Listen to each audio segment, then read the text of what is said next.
Hello my friends, Halloween's coming soon and it's time to dress up all the kids in costumes. And today we're gonna be putting on some very interesting costumes on these kids, sending them to houses to get candy, sending them to mean houses to do some tricks on those houses. Let's show you how this works. I'll see you on the other side.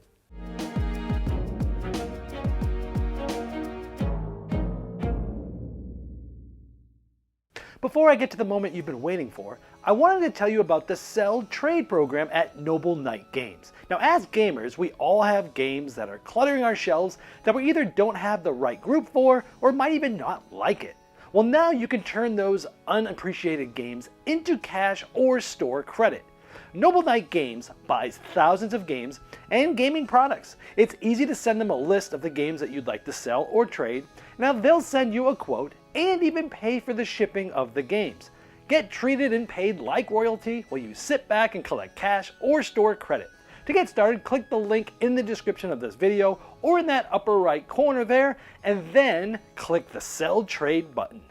In Trick or Treat, you're going to have a board of kids waiting to put their Halloween costumes on, and you're going to have some transparencies which are going to go on and make different costumes. Like we have the body there, we have the legs, we have the head, and this one has a full costume. And you're going to be doing different types of set collection in order to do different things. Now you're trying to score the most points with these costumes. Most of the time on your turn, you're going to be taking one of these 5 face-up transparency costume cards from the supply here, and then refilling it. That's mostly what you're going to be doing on your turn. So for example, like I showed you earlier, it'll go like something like this. Now each kid can have one piece of each of the costumes: head, body, and legs. Now they're going to have different colors like red. They're going to have different themes like pets. There's also going to be some different things that you're going to be using to go to the mean houses. We'll talk about that in a moment.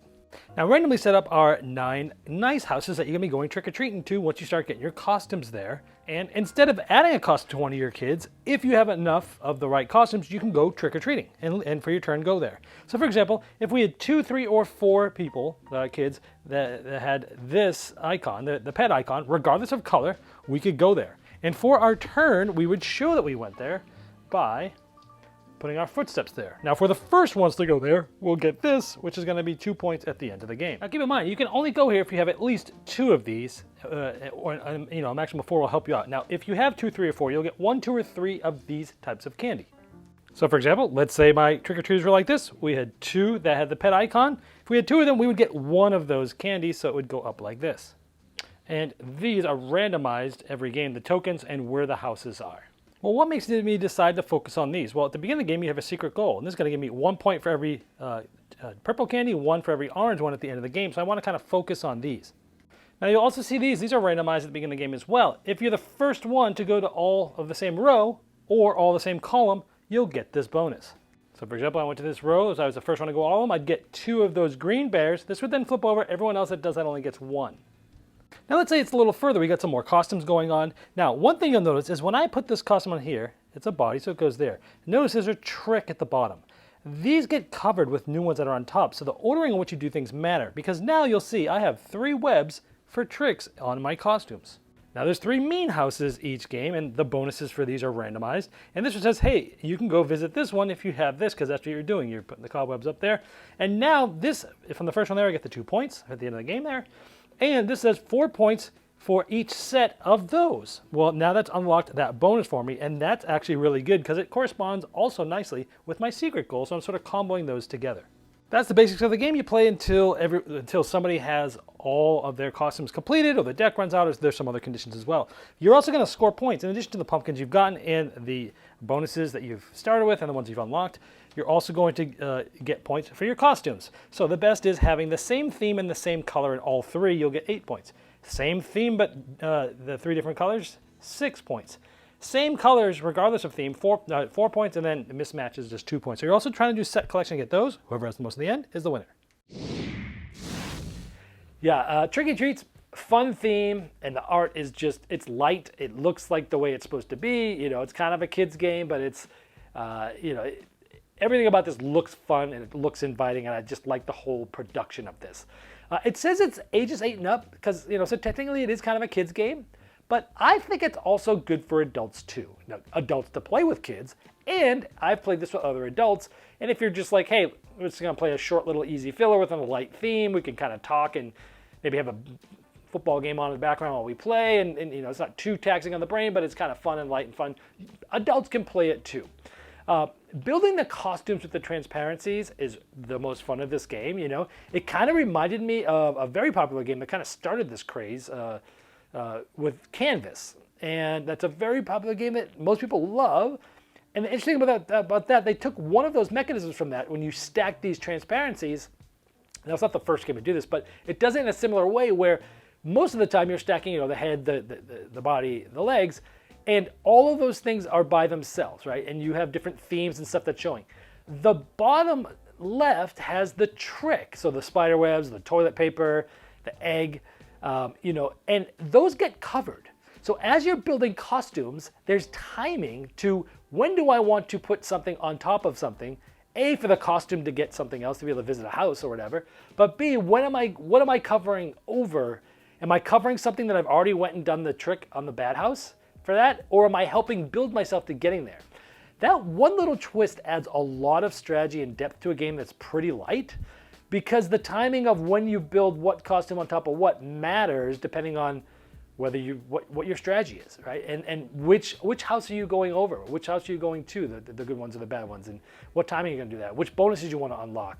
So when to visit the houses and for which treats is great. It's like, do I wanna rush there and get the pumpkin for 2 points? Do I wanna rush there because I'll be the first to get the row and column and get extra things?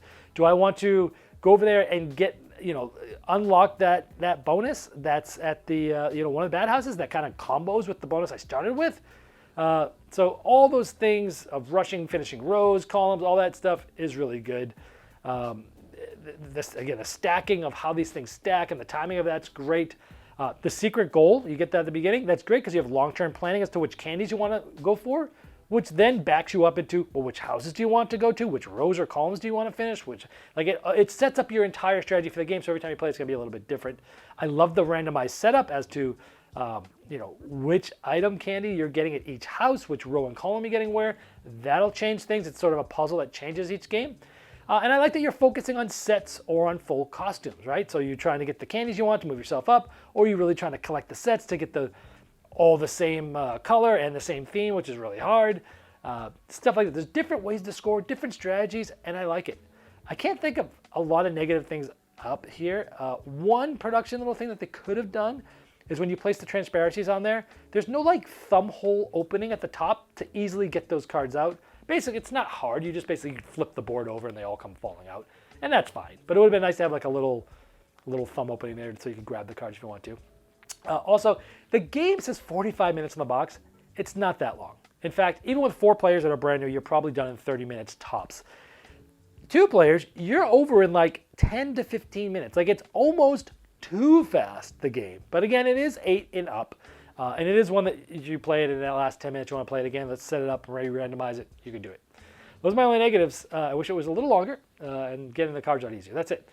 If you're looking for a family version of a sort of Halloween game that has sort of a cool little, almost like a gimmick, but it's not because it works really well with what's going on in the game, a light game like this. Now, the publisher did tell me they do have pre-orders on their website, Cranio Creations, for Essen, that's coming up. And that they don't have U.S. Distribution in North America yet, but you can buy this directly off their website. And I think if you spend a certain amount, like normal, you get free shipping, and they have other Essen releases as well. So right now, that's the only way to get it. And I believe they do ship it from Europe, so it takes a little bit of time right now as well. So if you want it for Halloween, you're going to have to get it pretty quick. So this has been a Game Boy Geek, breaking down barriers, growing relationships through board games, and helping you for the next one you love. Game Toppers upgrades every game you play, being the one table to rule them all with Game Toppers, leg kits, dining covers, premium game mats, and more. In their 5.0 Kickstarter, they found a way to deflate prices to pre-pandemic levels without sacrificing their quality brand, and in some cases by $200, plus dropping the shipping price as much as 50%, saving another $100. Go to GameToppersLLC.com to late pledge now.